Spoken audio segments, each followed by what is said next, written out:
Okay, so I wanted to do an update because it's a good thing I've been spending a few days thinking about this diagram, this one that the guy, what if I did this, showed of the Tesla circuit.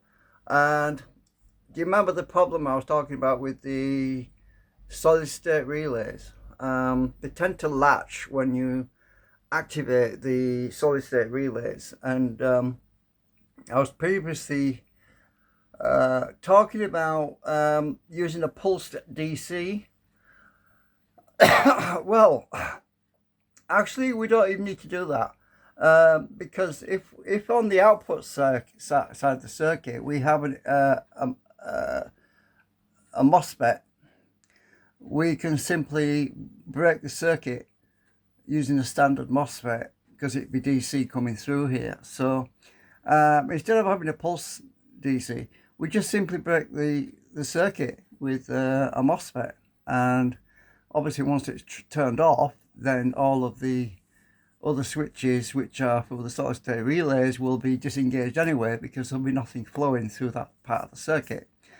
And if you remember previously, I was also talking about we can use the solid state relays to complete this circuit between these two batteries and this circuit between these two batteries.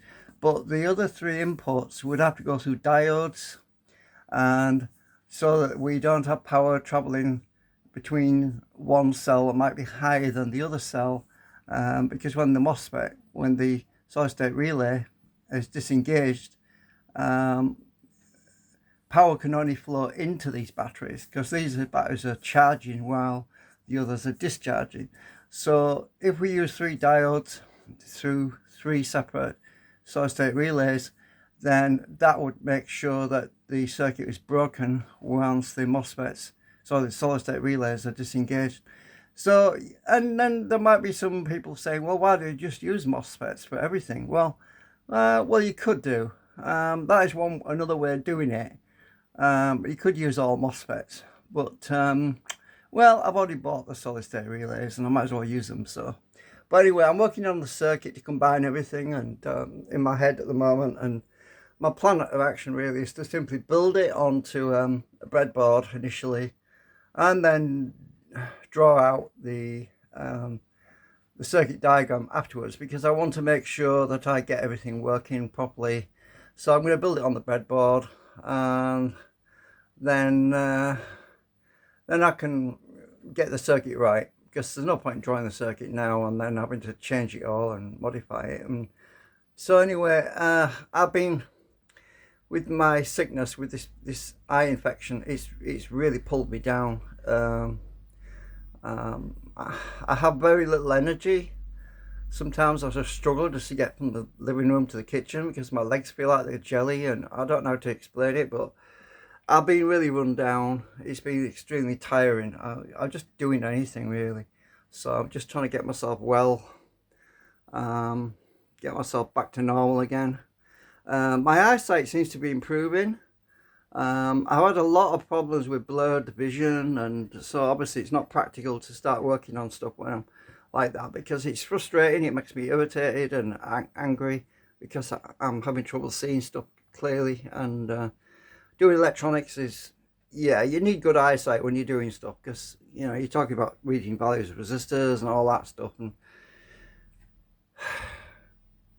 so, for example, my breadboard, just looking at these resistors and things, components on it here, I mean, um, this is dusty. I've got to take all this stuff off here anyway, but I'm going to be clearing this breadboard and I'm going to be building my circuit on here. So I'll uh, I'll have some MOSFETs on here, and I'll have the connections for the solid state relays on here.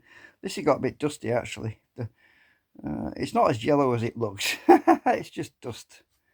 Yeah, it's pretty dusty on here. Anyway, I'll get back to you when I've started to actually sort this out. Uh, Hope you're keeping well. And oh, I was just go and check out what have I did this. Go and check out his channel because I did put um, uh, what do you call it, a link on the end screen to his channel. He's doing some pretty interesting things at the moment with his tests, so it's worth checking out what he's doing, because I'm basing my circuit on what he's doing actually. So if you're really eager to see how this thing works, this sort of thing works, he's got some pretty interesting tests he's doing at the moment. Anyway, thanks for watching.